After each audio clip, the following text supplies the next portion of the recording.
पूर्वी घाट की हरियाली में, जहां बादल पेड़ों की चोटियों पर सोते हैं और झरने घास से फुसफुसाते हैं, वहीं बसा था एक पुराना गांव, चांदीपुर।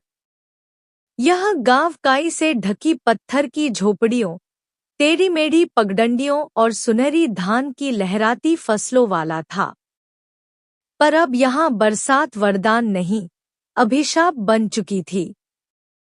10 साल पहले सब बदल गया। मौसम जो कभी जीवन लाता था, अब तबाही लाने लगा।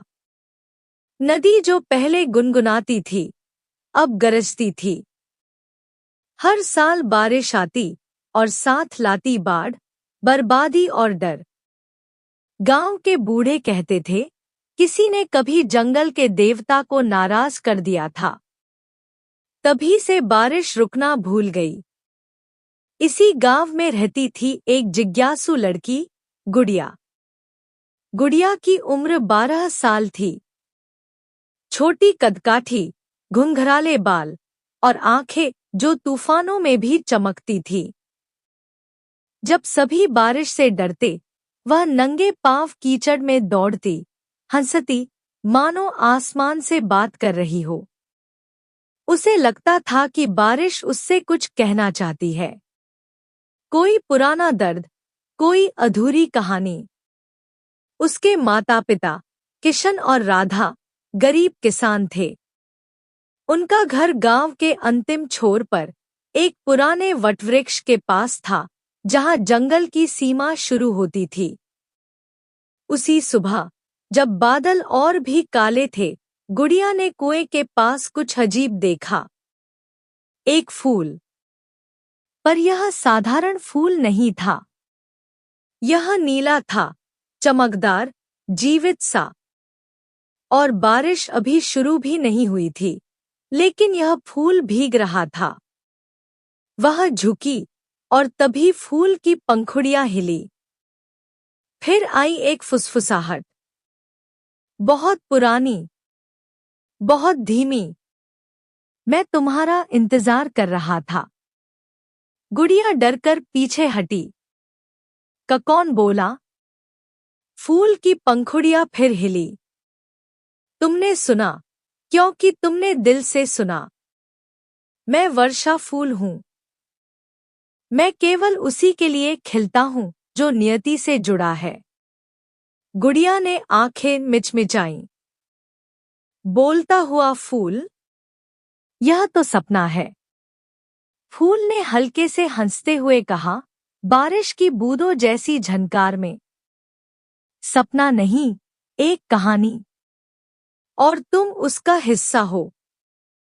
सुनो, कभी यह गांव बरसात से धन्य था।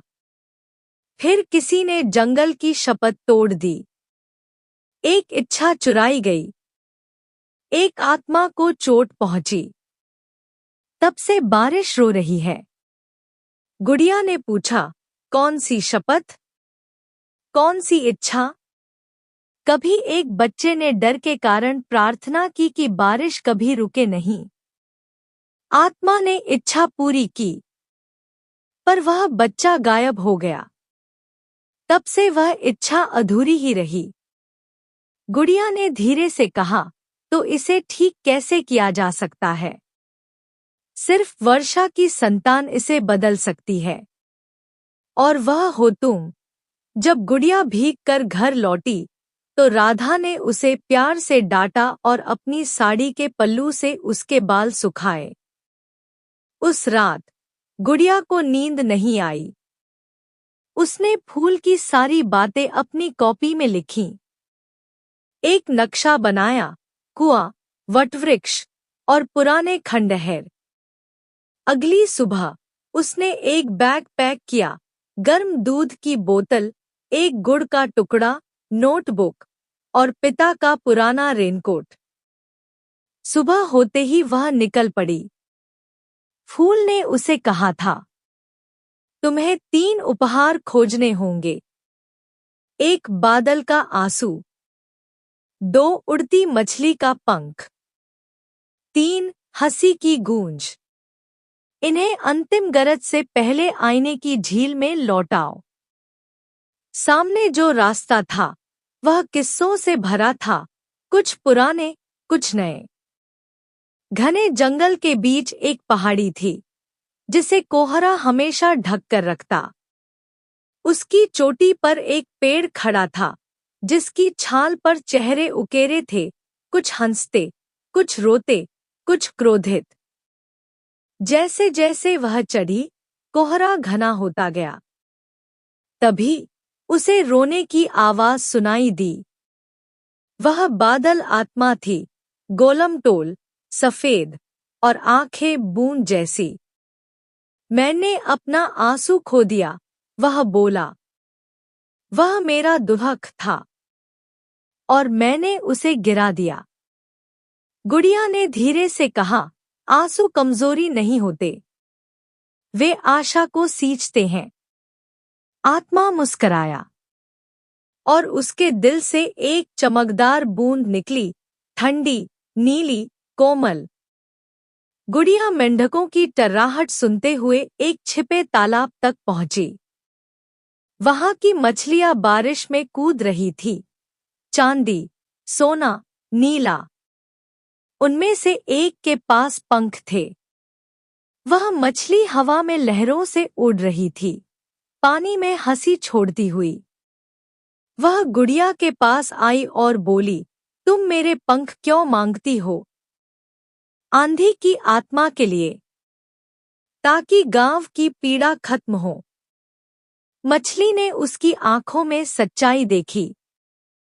फिर बिना दर्द के उसने अपना एक सुनहरा पंख उसे दे दिया। इसे समझदारी से प्रयोग करना। हवा सच्चाई की सुनती है। अब बारी थी अंतिम उपहार की, पर यह सबसे कठिन था। वर्षाफूल ने कहा था, यह हसीली नहीं जा सकती, यह दी जाती है। गुड़िया पूरे गांव में घूमी, पर कहीं हंसी नहीं थी। बच्चे चुपचाप बैठे रहते, बुजुर्ग सिर हिलाकर डर की बातें करते। उसके माता पिता भी शायद महीनों से नहीं मुस्कराए थे।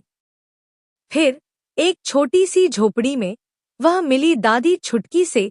दांत नहीं थे, पर कहानियां सैकड़ों। गुड़िया ने उन्हें एक मजेदार गाना सुनाया, एक बेतुका मजाक और एक पागल सा नाच। और दादी छुटकी हंसी, सच में हंसी, खुलकर। वह हंसी हवा में गूंज उठी, पेड़ों, बादलों और आसमान में। और गुड़िया ने वह हंसी अपने हाथों में समेट ली। सांझ को वह पहुंची उस झील पर जहां कोई नहीं जाता। बिजली चमकी, बादल गरजे, झील से एक विशाल आकृति उभरी, नीले तूफान जैसी। यही था आंधी का आत्मा। क्या तुम वह लाई हो जो खो गया था? गुड़िया ने कहा, मैं लाई हूं आंसू, पंख और हंसी। आत्मा ने उपहारों को लिया, उन्हें अपने घूमते हुए हाथों में रखा। फिर पूछा, तुम दूसरों की चिंता क्यों करती हो? गुड़िया ने कहा, क्योंकि बारिश सब पर गिरती है, पर कुछ लोगों की छतें छोटी होती है। आत्मा मुस्कराया। उसने एक आंसू गिराया। झील सोने की रोशनी में बदल गई। शाप टूट गया। अब बारिश गांव को हानि नहीं पहुंचाएगी, सिर्फ प्यार। जब गुड़िया वापस लौटी, बादल शांत थे।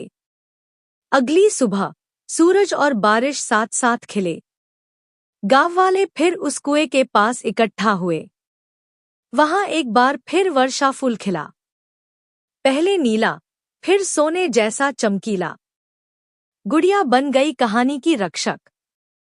हर साल पहली बारिश पर वह 3 उपहार वटवृक्ष के नीचे रखती और फुसफुसाती, बारिश दयालु हो और आसमान मुस्कराता। इस कहानी से हमें यह सीखने को मिलता है, एक बच्चे की बहादुरी, सहानुभूति और हंसी पुराने से पुराने जख्म भी भर सकती है। बारिश हमें दुख नहीं देती, वह हमें सुनना, समझना और माफ करना सिखाती है।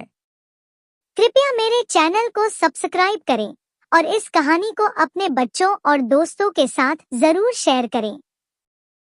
अगर आपको मेरी कहानी पसंद आई हो तो लाइक जरूर करें, और अगर आप ऐसी और कहानियां सुनना चाहते हैं तो कृपया कमेंट करें।